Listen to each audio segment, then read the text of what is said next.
आदमी जैसे होता है वैसे देव की रचना करता है। आदमी सात्विक है तो देव को सात्विक बनाएगा, रजोगुणी है तो रजोगुणी बनाएगा, तमोगुणी तो तमोगुणी बनाएगा। वैष्णव का देवता मांस नहीं खाता है, धतूरा भी नहीं खाता है, इसलिए वैष्णव अपने भगवान को मिठाई चढ़ाते हैं, अन्न चढ़ाते हैं, मेवे चढ़ाते हैं। लेकिन शिव को बना लिया गया धतूरा खाने वाला। प्रपंचोपशमम शिवम, प्रपंच का उपशमन होना शिवत्व है। और वाम मार्गी लोगों ने मीन मांस सब खाने वाला देवता को बना लिया। तो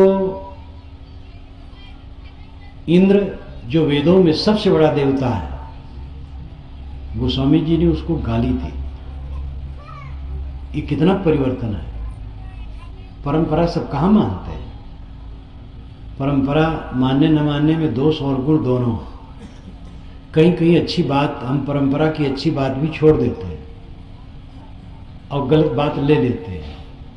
चाहिए परंपरा की अच्छी बातों को सुरक्षित रखें और गलत बातों को छोड़ें। दद्दा देखो बिनसन हारा, जस देखो तस्करो विचारा। सगुण भगवान ये प्राणियों का समूह, अन्य प्राणियों के प्रति भी करुणा होनी चाहिए और मानव के प्रति प्रेम। भारतीय परंपरा ये नहीं कहती है कि जो मनुष्य के अलावा प्राणी हैं वह हमारे खाने के लिए बने हैं, ऐसा नहीं मानती।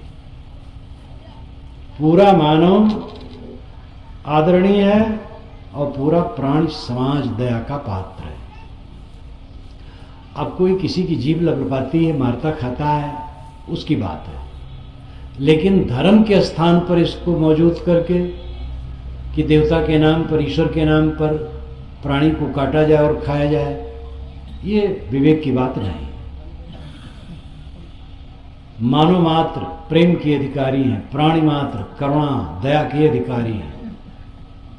ये भाव होना सगुण भगवान की पूजा है।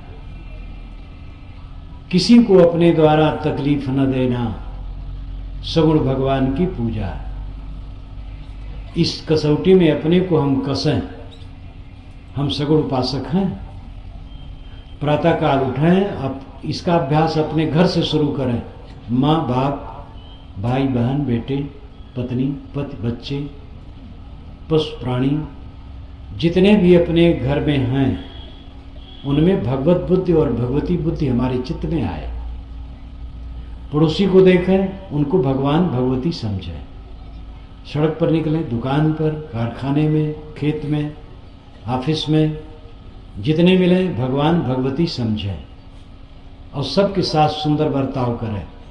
ये सगुण भक्ति है। परमात्मा को समझना क्या है? परमात्मा जिसे हम मानते हैं देखते नहीं, और जिसे देखते हैं उसको परमात्मा नहीं मानते हैं। एक महात्मा से एक ने कहा कि महाराज परमात्मा के दर्शन नहीं होते हैं। कि दर्शन होंगे, जाओ आज ही होंगे। तो रात भर सो नहीं सका। दरवाजे पर जैसे कोई आहट आए तैसे फाटक खोल करके देखे तो कोई नहीं। नींद न लगी। 4 बजे सुबह का समय हुआ तो जोर से खटखट की आवाज फाटक पर हुई। उसको लगा कि अब परमात्मा आ गया। फाटक खोला तो देखा भैंसा खड़ा है। भैंसा अपनी सींग की खुजली को मिटाने के लिए फाटक में खटखट मारा। उसको बड़ा गुस्सा आया, उठाया डंडा और पीटा और खदेड़ा। महात्मा पर भी उसको गुस्सा आया कि रात भर नींद नहीं, भगवान भगवान मिलेंगे, कुछ भगवान नहीं। महात्मा से जाके कहा, महात्मा ने कहा कोई नहीं मिला। कहे महाराज भैंसा मिला। कि भैंसे में भगवान अगर तुम नहीं देखते हो तो तुम्हें भगवान कहाँ मिला? तो जिसको हम देखते हैं उसे भगवान नहीं मानना चाहते, और जिसको भगवान मानते उसको देखते नहीं। भगवान, उस भगवान को हम खिलाते हैं जो खाता नहीं, और जो भगवान खाता है उसकी खुराक को छीनने के चक्कर में रहते हैं। ये हमारी भक्ति। भारतवर्ष में तो बिना भगवान का नाम लिए कुछ किया ही नहीं जाता, लेकिन भगवान से मित्रता कितने लोगों को है। सड़क पर थूक देते हैं, भगवान उस पर चल रहे हैं। थूकने की अकल अभी हम भारतवासियों में नहीं हुई। सड़क के किनारे टट्टी बैठेंगे, खेत है खेत में चले जाओ। सड़क के किनारे किनारे टट्टी बैठेंगे। सारे प्लेटफार्म भारतवर्ष के प्रायः थूक से भरे, गीले या सूखे। कोई कोई बचा है जिस पर बहुत कड़ाई है, दिल्ली इत्यादि में। अगले आदमी के लिए कोई ध्यान नहीं, बीड़ी पीते हैं सबके बीच में, अपना जहर पी रहे हो, दूसरे के ऊपर जहर उगल रहे हो, भगवान की भक्ति कर रहे हो। सगुण भगवान की सेवा प्राणियों के प्रति हमदर्दी है और प्राणियों में एकत्व का भाव लाना, मनुष्यों को एक निगाह से देखने की प्रवृत्ति है। आप अपने को बड़ा मानते हैं, बड़ी जात के। जब आप पुनर्जन्म मानते हैं तो कभी आप जिसको नीच कहते हैं उसमें जन्मे होंगे और आगे भी जन्म सकते हैं, तो आपके लिए आदर और सत्कार उस समय चाहिए कि नहीं? हम अगर उसी परिवार में जन्मे होते जिसको आप नीच कहते हैं तो हम क्या चाहते? यही चाहते लोग हमारा अपमान न करें। इतनी सी अक्ल नहीं आएगी जब तक हम कौन मनुष्य हैं। परंपरा और शास्त्रों की गलत बातों को दिमाग में भर करके अपने मन को प्रदूषित करना और दूसरे की कीमत घटाना, ये महापाप है। इस बात का शोधन होना चाहिए, सुधार होना चाहिए। मानव को मानव की निगाह से देखना चाहिए और प्राणियों के साथ सुंदर बर्ताव होना चाहिए।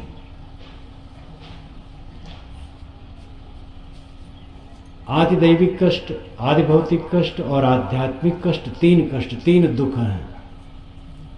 आदि दैविक है प्राकृतिक शक्तियों से जो कष्ट मिलता है, आदि दैविक है। आदि नाम आधार, देव जिसका आधार हो वो आदि दैविक है। प्राकृतिक शक्तियों को देव कहा जाता है, जड़ तत्वों को। इसलिए आग से, बाढ़ से, भूचाल से कष्ट होता है तो कहा जाता है भाई दैवी प्रकोप है।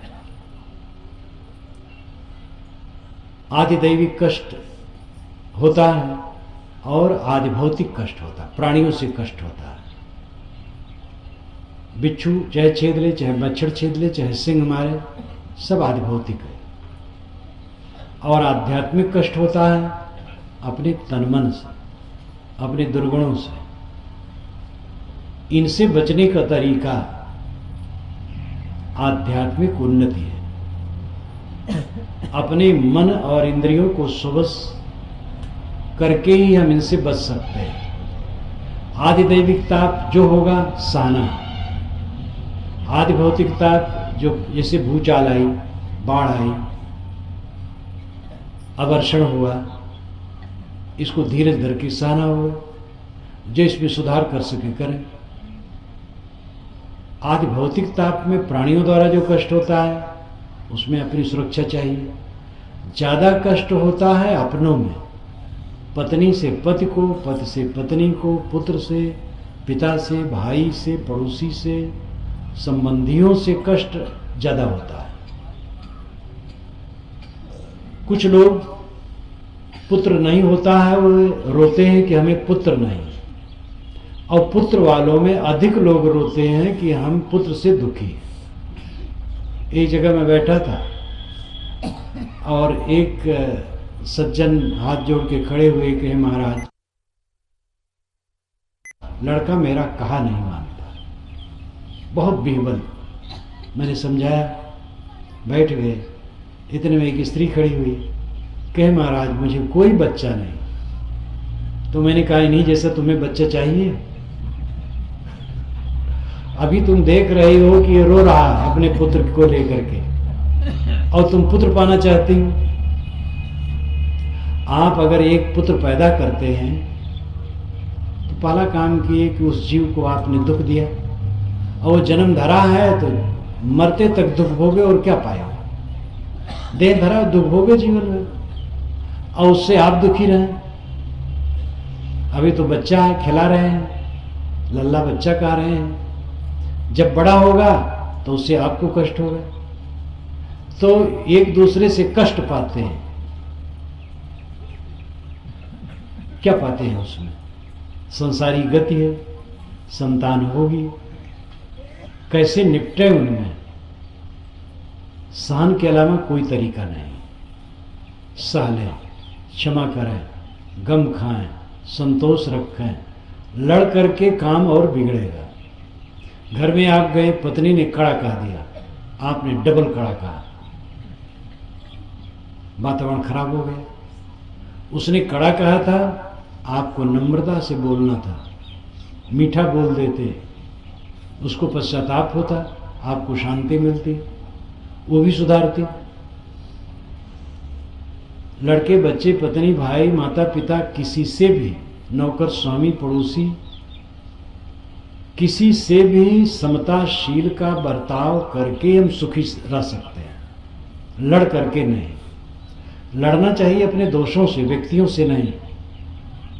हम व्यक्तियों से लड़ते हैं, अपने दोषों से नहीं लड़ते। आपने बच्चा पैदा किया, अगर कई बच्चे हैं तो कई रंग के होंगे, एक बच्चा है तो उसका जो रंग हो, और सहना है जीवन भर।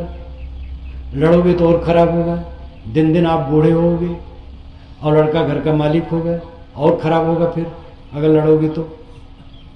ये माताएं अपनी बहुओं से तो ज्यादा माताएं दुर्व्यवहार करती हैं।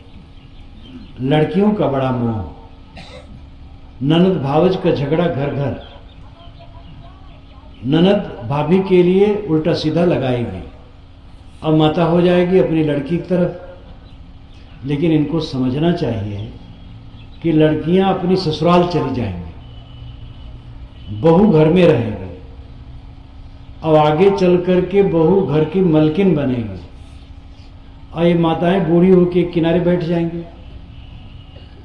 तो जो इन्होंने दुर्व्यवहार किया है उसकी प्रतिक्रिया फिर वो करेगी।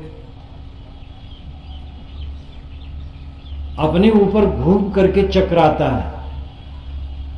माताओं को समझना चाहिए कि बहू बेटी में बहुएं ज्यादा बेटी है।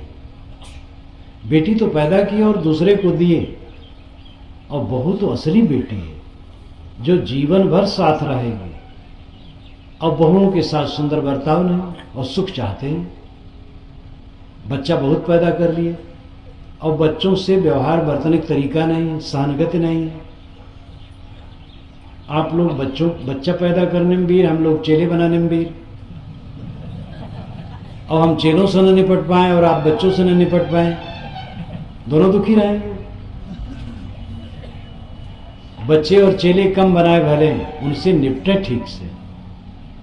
सहन, गति, शील, व्यवहार, समता से ही सुख शांति है। धीरज धर करके काम करना, सह लेना, मीठा बर्ताव करना, कटु कभी न बोलना।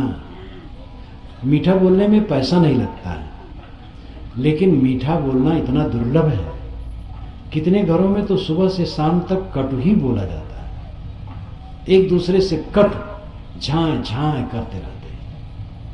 जब अपना घर छोड़ के निकलते हैं तब गली में दूसरे से नमस्कार करते हैं, अपने घर में नहीं। दूसरे घर में जाएंगे तो बूढ़े बच्चे स्त्री पुरुष सबसे खूब गिलगिला होकर बात करेंगे, और अपने घर में आएंगे तो एकदम शान चढ़ जाएगा, पारा चढ़ जाएगा, गरम गरम। कैसे सुख शांति होगी? प्राणियों के साथ जब तक मधुर बर्ताव न होगा सुख शांति नहीं मिलेगी। हमें धर्म के तत्व को समझना चाहिए। धर्म क्या है? अपने लिए संयम और दूसरे के लिए शील का बर्ताव। फिर राम कहो रहीम कहो, आपका विचार है। राम रहीम कहना सीधा धर्म नहीं है।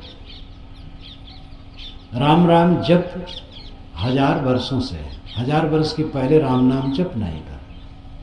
गोस्वामी जी ने बहुत कहा है मानस में कि वेद शास्त्र में राम नाम जप है, राम कथा की महिमा है। वेद शास्त्रों में कहीं राम कथा है ही नहीं, राम नाम जप भी नहीं, राम नाम जप वाल्मीकि रामायण में भी नहीं, एक श्लोक में भी नहीं। राम नाम जब 1000 वर्ष से आरंभ हुआ है, अल्लाह नाम जब 1500 वर्षों से करीब करीब। कोई भी नाम, कोई भी जप, कोई भी पूजा पाठ किसी देश काल में निर्मित होता है और परिवर्तित होता है और बदल भी जाता है। जैसे मैंने अभी कहा, इंद्र की महिमा में जो वेद में लिखा गया है उसका काफी अनुवाद गोस्वामी जी ने राम के लिए लगाया है। वेद में इंद्र बहुत जोरावर है, आवाज कुछ नहीं है। तो संसार में इतना घोर परिवर्तन होता है, जितना भी हम पूजा पद्धतियां हैं देख रहे हैं, ये 2500 वर्षों के पहले की नहीं।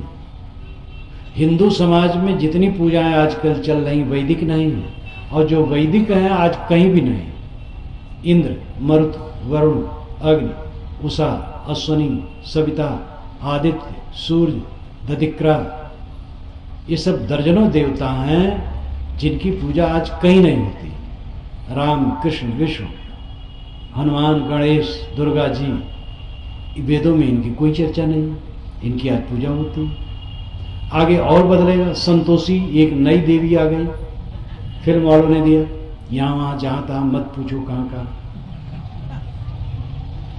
अभी दशहरे में कुछ वर्षों से श्री राम का महत्व ज्यादा था, अब दुर्गा जी उनको किनारे कर रही हैं, दुर्गा जी केंद्र में आ रही हैं।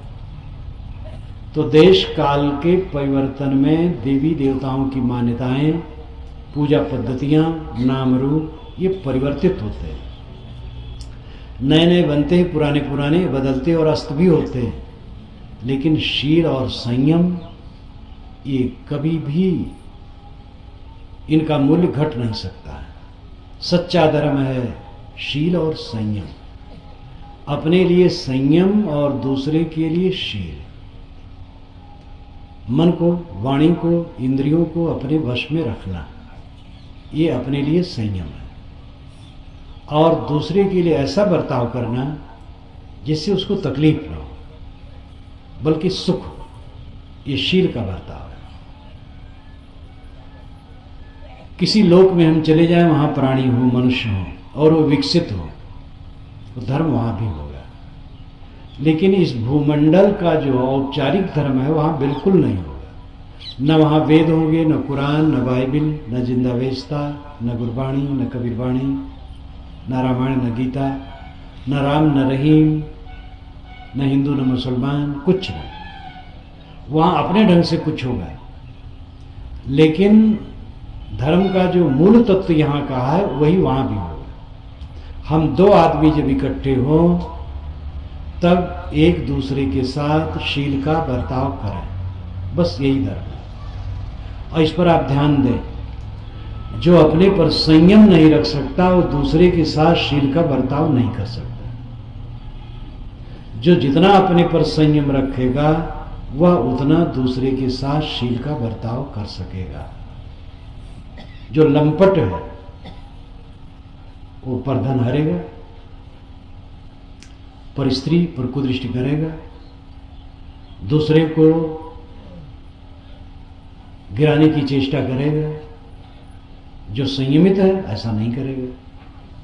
भोग का लालच हमसे पाप करवाता है, पाप का बाप लोभ।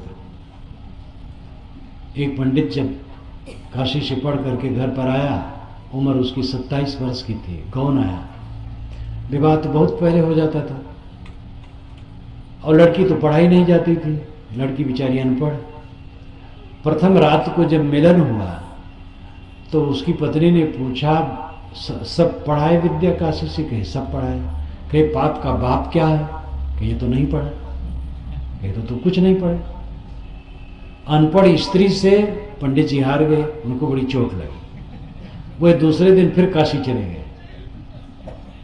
काशी गए तो जहाँ पर रहते थे वहाँ कुछ सामने एक वेश्या रहती थी। वेश्या से उनका कोई मतलब नहीं था, लेकिन वेश्या इनको जानती थी, ये वेश्या को जानते थे। वेश्या ने कहा, महाराज आप चले गए थे, कैसे लौट आए? तो अपनी समस्या बताए। कहे मैं बता दूंगी, आइए मेरे यहाँ। गए, उसने अपने ड्राइंग रूम में बैठाया और जलपान लाया और 5 सरफियाँ। पंडित जी सोचे बेश्या के हाथ का जलपान, ये ठीक नहीं, लेकिन मन ने कहा 5 सरफियाँ कम नहीं होती। फिर मन में हुआ अरे सरफियाँ आती जाती हैं और बेश्या के हाथ का पानी नहीं पी सकता। फिर मन ने समझाया आखिर जलपान में क्या है, फल है, मिठाई है, दूध है, कोई बेश्या उसमें थोड़े बैठी। 5 सरफियाँ कम होती, 5 सरफियों को जेब में रखा और जलपान कर लिए। दोपहर को दाल भात रोटी सब्जी बना करके लाई रखी और साथ साथ 50 सरफियाँ। अब 50 सरफी का लोग बहुत होता है, फिर दाल भात खाना तो बहुत गलत है। जलपान कर लिया, उठाव पटक चलने लगा। फिर अंत में मन ने समझाया दाल है, भात है, रोटी है, सब्जी, कोई बेस्या तो नहीं है, 50 सरफियाँ कम नहीं होती। उन्होंने कहा जरा फाटक लगा दो। फाटक उसने लगा दिया, दूसरा न देखे, भोजन कर ली। पंडित जी चलने लगे, कहे बताओ पाप का बाप क्या है? कहे महाराज अभी बताना बाकी है। ये असरफियों का लोभ न होता तो हमारे हाथ से आप पानी भी न पीते। यद्यपि भोजन और जलपान ग्रहण करने में कोई बड़ी बात नहीं हुई, बात तो यह है कि पाप का बाप लोभ है, ये उससे सिद्ध हुआ। पैसे का लोभ न होता तो उसके हाथ का पानी न पीते। पाप का बाप लोभ है, लोभ लालच, बस सारा पाप हम करते हैं। और पाप का परिणाम किस पर जाता है? मेरे ऊपर। परिवार के लिए, अपने लिए, किसी के लिए भी पाप हम करते हैं, गलत करते हैं। पाप करके भी जीवन बीतेगा, पुण्य करके भी जीवन बीतेगा, लेकिन दोनों के परिणाम में बड़ा फर्क होगा।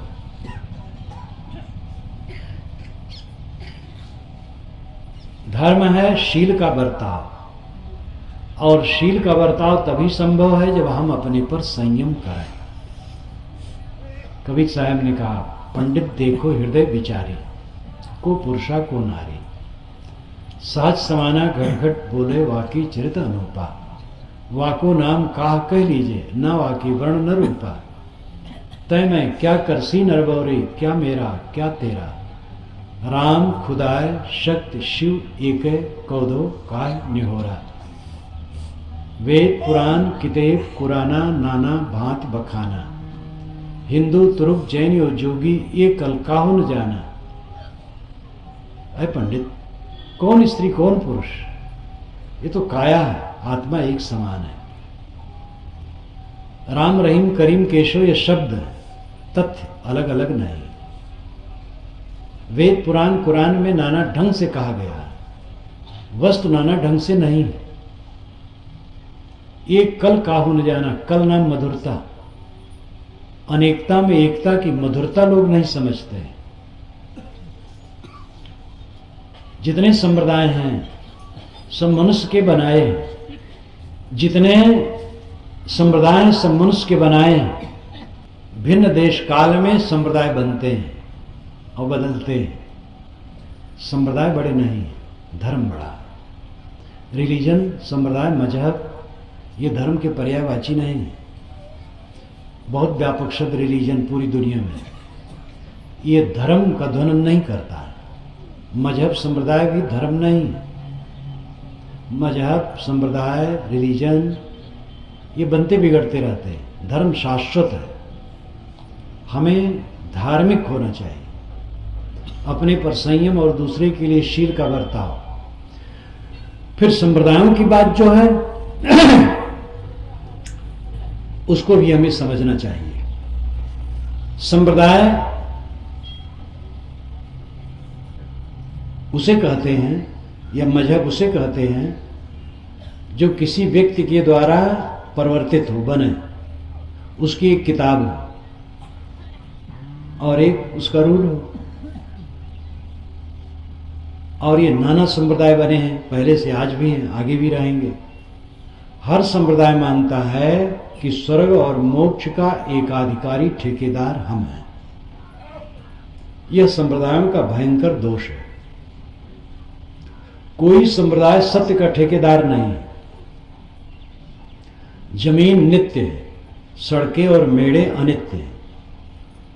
सड़कें और मेड़े बनती और मिटती, जमीन वही रहती है, धर्म वही रहता है, संप्रदाय बनते और मिटते हैं। किसी संप्रदाय से केवल मोक्ष होगा और दूसरे से नहीं होगा, ये धोखा है। स्वर्ग और मोक्ष क्या?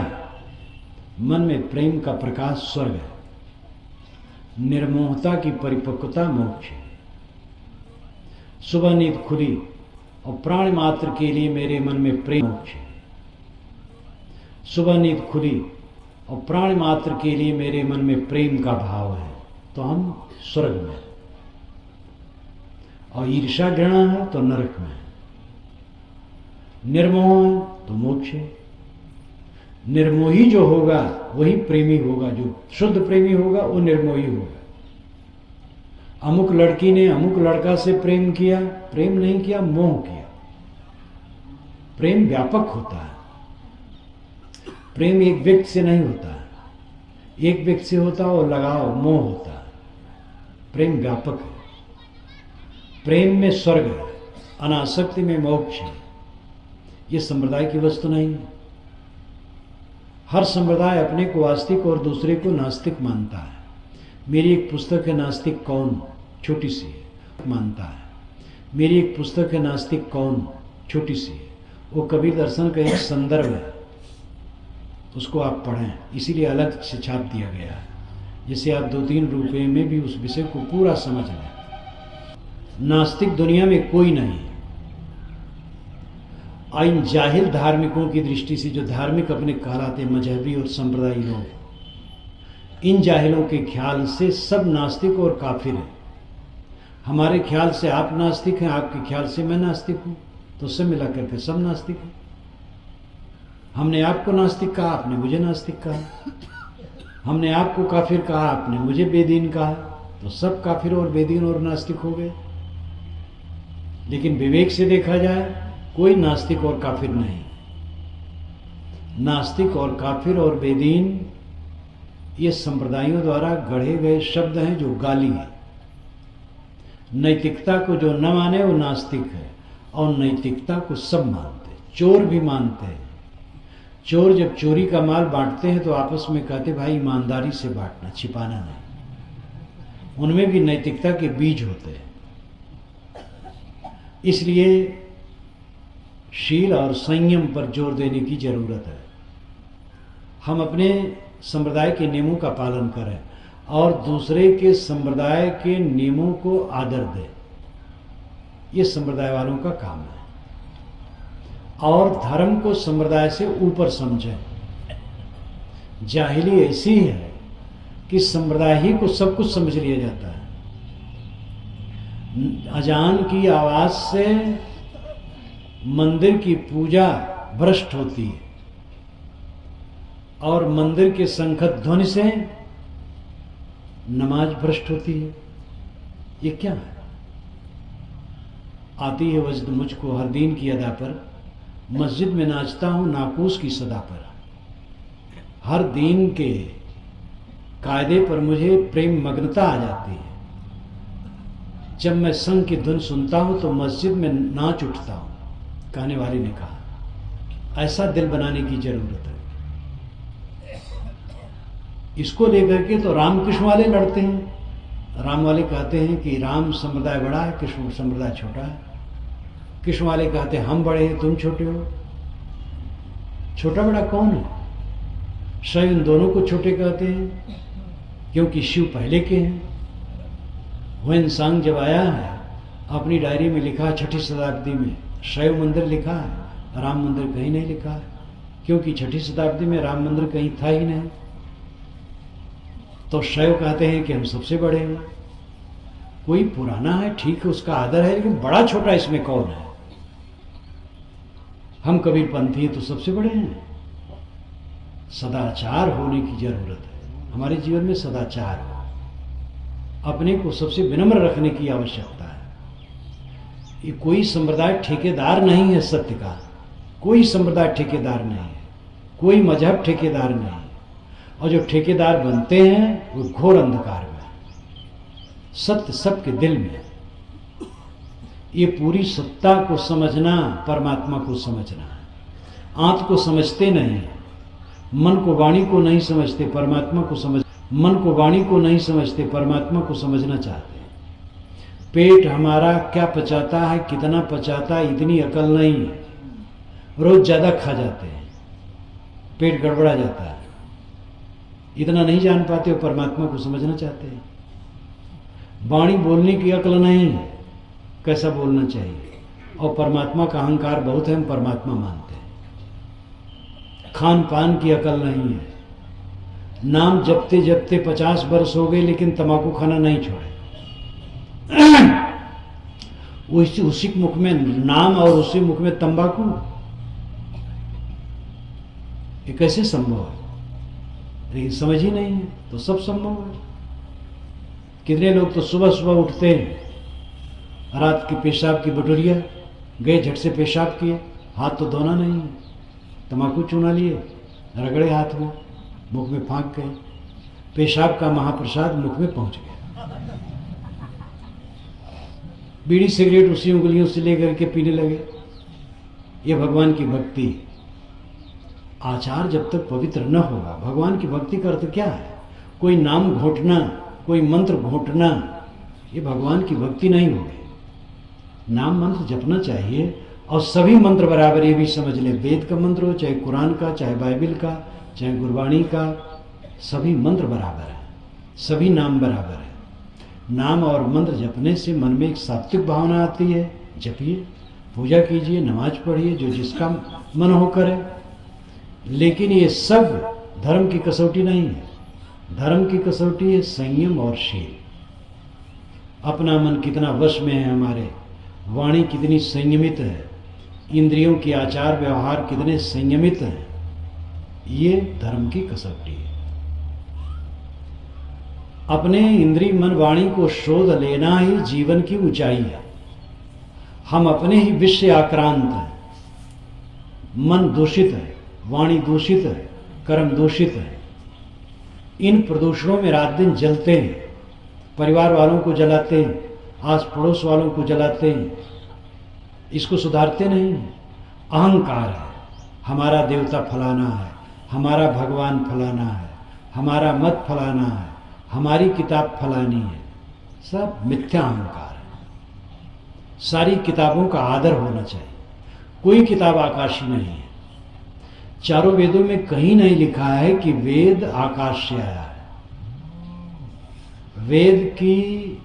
वेद के हर सूक्त पर ऋषि, मंत्र और देवता के नाम है। ऋषि का नाम है, देवता का नाम है, मंत्र का नाम है, इस ढंग से क्रमशः है। ऋषि विश्वामित्र, देवता अग्नि, मंत्र गायत्री। अग्निमेली पुरोहितम यज्ञ से देवम ऋतजम होतारम रत्नधात्मा, ये ऋग्वेद का पहला मंत्र है। हर सूक्त के ऊपर ऋषि का नाम, देवता का नाम, देवता नाम विषय, किस विषय में कहा गया, छंद का नाम है। ये तो हम सहज समझ सकते हैं कि पुस्तकों की रचना मनुष्य करता है और सबको अहंकार है, हमारी पुस्तक ईश्वरी है, तुम्हारी अनिश्वरी है। मिथ्या ढोंग। सारी पुस्तकें मानवीय, सारे महापुरुष केवल मनुष्य हैं और सारे संप्रदाय केवल मनुष्य के चलाए हैं। इसलिए सभी महापुरुषों का आदर होना चाहिए और सभी ग्रंथों का, सभी परंपराओं का आचरण की पवित्रता पर जोर देना चाहिए। राम जैसे हमें प्रिय है, वैसे कृष्ण और बुद्ध, महावीर, कबीर, नानक ही नहीं, मोहम्मद ईसा भी प्रिय होना चाहिए। मोहम्मद जैसे हमें प्रिय हो, रामकृष्ण वैसे प्रिय होना चाहिए। ये उदार भावना जब तक नहीं है कि धर्म का क्या मतलब है। धार्मिक लोग तो और महाकंजूस हो गए, नाम धार्मिक और हम महादरिद्र। उदारता नाम की चीज नहीं है। मस्जिद में कोई ओम नहीं कह सकता और मंदिर में कोई अल्लाह नहीं कह सकता। इतना संकुचित दिल है इंसान का। तो संप्रदाय और मजहब के घरौदे में बंद होकर के धर्म के तत्व को हमने ओझल किया है। कबीर साहब ने कहा, सदा धर्म जाके हृदय बसई, राम कसौटी कसते रहे। सदैव जिसके हृदय में धर्म बसता और राम कसौटी से अपने को कसता रहता है। राम कसौटी का मतलब अंतरात्मा की कसौटी। अंतरात्मा से अपने को कसता रहता है, मैं क्या कर रहा हूँ, मेरा मन कहाँ जा रहा है, मैंने क्या बोल दिया, मुझे कैसे बोलना चाहिए, क्या खाना चाहिए। आप बीड़ी हाथ में लें और विचारें क्या बीड़ी पीने योग्य है, तो क्या आप पिएंगे। तंबाकू रगड़ करके ओंठ में बड़े प्रेम से रखते। अगर तंबाकू से आप पूछें, यह तंबाकू तो क्या खाने योग्य है, तो आप समझ नहीं सकते तंबाकू गलत चीज है, कोई फायदा नहीं उसमें। विचारवान बनो, संयमी बनो, परहेजगार बनो, तो अपने पर संयम और दूसरे के लिए शील, ये धर्म है। और मजहब रहेंगे, दूसरे के मजहब का आदर करो और अपने मजहब के नियम का पालन करो। और ये समझो, कोई मजहब और संप्रदाय सत्य का ठेकेदार नहीं है, सत्य सबके दिल में है। जो जितना अपने आप का शोधन कर लेगा उसका उतना कल्याण होगा। इसके लिए सद्गुरु की जरूरत है, संत की जरूरत है। अगर हमें वकालत सीखना है तो बड़े वकील की शरण चाहिए, डॉक्टरी सीखना है तो बड़े डॉक्टर की शरण चाहिए। इसी प्रकार अगर हमें धर्म सीखना है, जीवन उद्धार करना है, तो सच्चे सद्गुरु की शरण चाहिए। वह सद्गुरु कोई संप्रदाय का नहीं होता है, किसी संप्रदाय में हो। जैसे इंग्लिश हमें सीखना है तो जो इंग्लिश का विद्वान हो उससे हम सीख सकते हैं। वह इंग्लिश का विद्वान हिंदू है कि मुसलमान है, ब्राह्मण है कि शूद्र है, ये सब कुछ मतलब नहीं। अंततः बात है, ये भटकती हुई आत्मा, भटकता हुआ मन संतोष कहाँ पाएगा। बाहर कहीं संतोष मिलने वाला नहीं, परमात्मा कहीं बाहर नहीं मिलता, मोक्ष कहीं बाहर नहीं मिलता। परमात्मा के दर्शन, ये शब्द भी पुराने नहीं, वेदों में कहीं नहीं, शास्त्रों में कहीं नहीं, उपनिषदों में कहीं नहीं।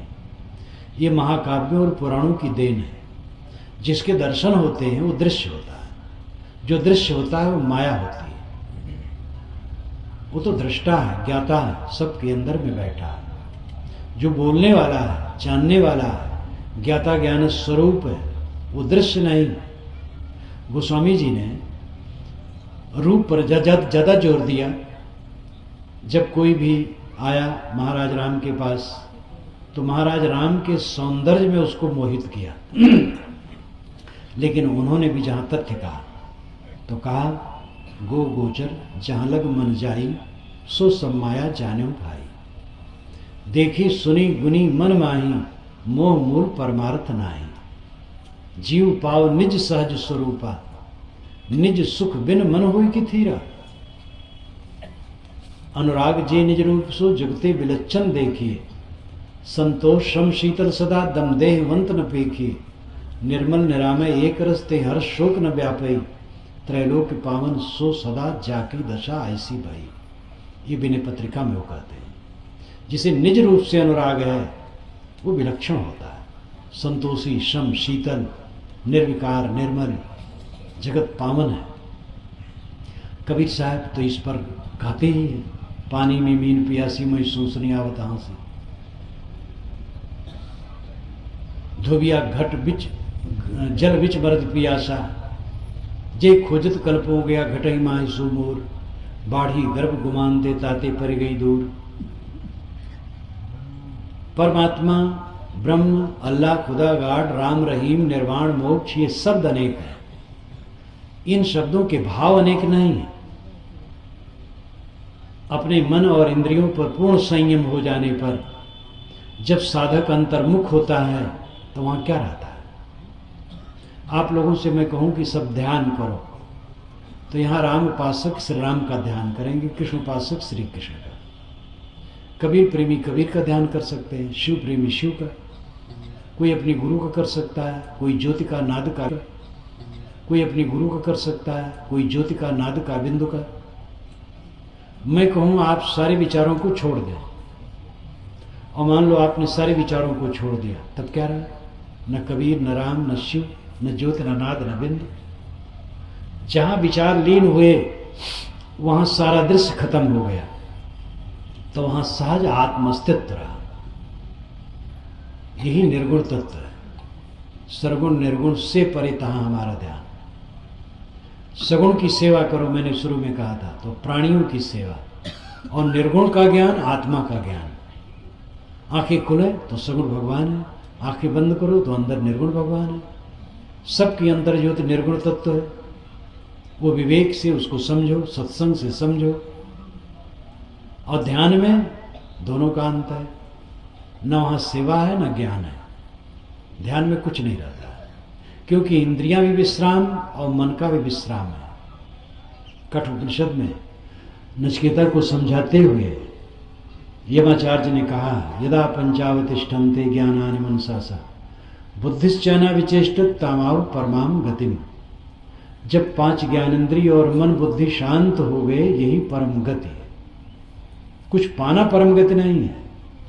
कोई भगवान मिलेगा, कोई परमात्मा मिलेगा, अलग से कोई मोक्ष मिलेगा रुपए पैसे की तरह, कोई धाम मिलेगा, कुछ नहीं। मिलना कुछ नहीं। ये मिलने की आदत दिमाग खराब कर रही है। पुत्र मिल जाए, धन मिल जाए, खाने मिल जाए, रसगुल्ला मिल जाए, जलेबी मिल जाए, मान बढ़ाई मिल जाए, कोई प्रशंसा कर दे, हरदम मिलने की ख्वाहिश। जितना मिलना है उसको छोड़ देना, अनमिल हो जाना मोक्ष है। कुछ न पाने की इच्छा, सबका विसर्जन मोक्ष है। मोक्ष कुछ पाना नहीं है, और वो भिन्न भिन्न नहीं है कि वैष्णव मोक्ष अलग है, वेदांतियों का अलग है, कबीरपंथियों का अलग है, आर्य समाजियों का अलग है। ऐसा कुछ नहीं है। वो लोग भले अलग से मन से बनाए रहे, लेकिन तथ्य में अलग नहीं है। तथ्य में एक है। इंद्रियां शांत हुई, मन शांत हुआ, बस अपने आप है। चश्म बंदो, गोश बंदो, लब्य बंद, गर्नबीनी, सरेह, बरबन बखंद। रूमी साहब कहते हैं आंखें बंद कर लो, चश्म बंदो, गोश बंदो, कानों को बंद कर लो, लब विबंद, ओठों को बंद कर लो। इतने पर सत्य के दर्शन न हो तो मेरा मजाक उड़ाना। सनत कुमार नारद को समझाते हुए छांदोग्य उपनिषद में कहते हैं, यत्र नानद पश्यत नानद श्रृणोत नानद विजाना स भूमा। जब दूसरे को नहीं देखता, दूसरे को नहीं सुनता, दूसरे को नहीं जानता, ये भूमा की स्थिति है। देखना, सुनना, जानना बंद करो। इंद्रियों को समेटो, मन को समेटो। योगश्चित्तवृत्ति निरोधा, चित्त की वृत्तियों का निरोध योग है। संकल्पों का अंत योग है। कुछ पाना योग नहीं है। इसी को साहब ने सहज समाधि कही। संतो सहज समाधि भली। गोस्वामी जी ने भी कहा, तब शिव सहज स्वरूप सम्हारा, लाग समाधि अखंड अपारा।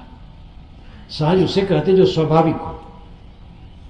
हम रास्ते रास्ते जा रहे थे, थके थे, किसी ने कहा महाराज हमारे कमरे में विश्राम कर लीजिए, तो वहाँ पर वो कमरा मेरे लिए सहज नहीं होगा, क्योंकि उसकी वस्तुएं वहाँ बिखरी हैं। थोड़ा सा गुजर कर लें। जब अपने कमरे में जाएंगे तो वहाँ सहज हो जाएगा। पर स्वरूप सहज नहीं होता, निज स्वरूप सहज होता है। परमात्मा का रूप जितना आप गढ़ते हो सहज नहीं, वो आपके मन का खिलौना है। जितना आप मानते हो, ध्यान करते, सब आपके मन का खिलौना है। 4 हाथ वाला, 8 हाथ वाला, धनुधारी, बंसीधारी, कंबलधारी, और व्यापक और एक देशी और लोकवासी, सब आपके मन का खिलौना है। जहाँ मन ही समाप्त हो गया तो वहाँ खिलौना नहीं रहा, वहाँ सत्ता रही। सबके अंदर में वो सत्ता विद्यमान है ज्ञान तत्व के रूप में। उसमें हिंदू मुसलमान ब्राह्मण शूद्र कोई नहीं है, ऊंच नीच कोई नहीं है। उस तत्व को समझें। ऐसे गुरुजनों से मिले, ऐसे शास्त्र पढ़ें, ऐसा चिंतन मनन करें, निष्पक्ष और उदार बन करके करें। अगर मन में कुछ रख करके करेंगे तो आनंद नहीं आएगा। कहा जाता है कि एक शकर के पर्वत पर एक चींटी थी, एक नमक के पर्वत पर चींटी थी। दोनों मिली तो नमक वाली चींटी बड़ी दुबली थी। शकर वाली ने कहा हमारे यहाँ आ जाओ, मीठी मीठी शकर है, तुम तो नमक पर रहती इसलिए दुबली हो, बुला लिया। तो शकर खाने लगी तो कहे बहन मीठा तो है लेकिन नमकीन तो इसमें भी है। तो उसने कहा मुख में तुम मालूम होता नमक लिए हो। जब उसने नमक उगल दिया तो शकर पूरी मीठी लगी। जब तक हम पक्षपात लिए रहेंगे सत्य नहीं समझ सकते। निष्पक्ष चित्त पछा पछी के कारण सब जग रहा भुलान, निरपक्ष हुई के हरि भजे सोई संत सुजान। पछा पछी के कारण सब जगत भूला है, निष्पक्ष होकर के हरि का भजन होना चाहिए। बाएं दहिने तजु विकारा निज के हरिपद गहिया, काहे कबीर गूंगे गुर खाया पूछे सो क्या कहिया। बाएं दहिने सारे विकारों को छोड़ दो, यानी सर्वत्र सारे विकारों को छोड़ो। उठते बैठते हर समय उठत बैठत कबहू न छूटे ऐसी तारी लागी। हल चलाओ, टट्टी साफ करो, दफ्तर में काम करो, मंदिर में पूजा करो, कोई काम करो, सब समय चित्त पर ध्यान रखो कि चित्त में मलिनता न है। ये सबसे बड़ी पूजा है। और इस पूजा को जो साधता है, चित्त निर्मल हो जाता है, तब ये घटना घटती है, सारे विकार शांत हो गए। निज के हरिपद गहिया, हरिपद निज तत्व है, आत्म तत्व है। उसका अनुभव कैसे होता है? साहब कहते हैं कहीं कबीर गूंगे गुड़ खाया पूछे सो क्या कहिया। गूंगा गुड़ खाए तो पूछने से क्या बताएगा? वो अनुभव का विषय है, कहने का विषय नहीं। सबकी अंतरात्मा शांति चाहती है, तृप्ति चाहती है, परमानंद चाहती है। उसी को हम मोक्ष और परमात्मा के पाने के नाम पर कहते हैं। लेकिन मोक्ष और परमात्मा आपकी आत्मा से अलग कुछ नहीं, और कभी बाहर से कुछ मिलने वाला नहीं। अपने मनवाणी कर्मों को मांजना है, शुद्ध करना है। शुद्ध करके अंतर्मुक्ता होगी। जब आत्मबोध होगा और उस अवस्था में साधक पहुंचेगा तो सगुण निर्गुण से ऊपर हो जाएगा। सगुण की तो सेवा करना है और निर्गुण का ज्ञान करना है, और ध्यान दोनों से ऊपर है। वहाँ न सेवा है न ध्यान है, ज्ञान है। ज्ञान भी वहाँ खत्म हो जाता है, क्योंकि संकल्प शांत हो गए तो वहाँ निस्तब्ध और निशब्द। जब उस अभ्यास से उठा तो सेवा भी है और ज्ञान भी है। समय से जीवन में सेवा, जीवन भर सेवा करना है और जीवन भर ज्ञान का बर्ताव करना है।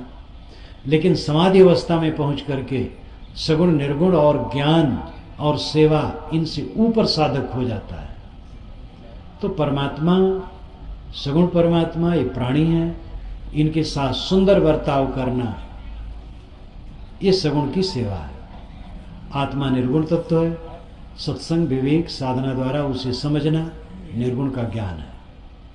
और आत्मलीनता, इन दोनों से ऊपर उठना, और इसके बीच में मन वाणी कर्मों का सुधार, यही साधना है। इसके लिए जो आधार है वो सत्संग है, सेवा है, स्वाध्याय है, साधना है। ये सारी बातें संप्रदाय की चीजें नहीं है, आपकी चीज है, मानव की चीज है। जिस संप्रदाय में आप हो, सबकी चीज है। आप कबीर वाणी बीजक पढ़ें तो कबीर पंथ शब्द भी उसमें नहीं है, कबीर पंथ की कोई नियमावली नहीं है। प्राप्त विचारों की समीक्षा है और सत्य का उद्घाटन है। कबीर का पूरा विचार केवल तथ्य का विचार है। अब आप उसको देखें तो वेद शास्त्रों में, रामायण गीता में सर्वत्र उसके बीज हैं।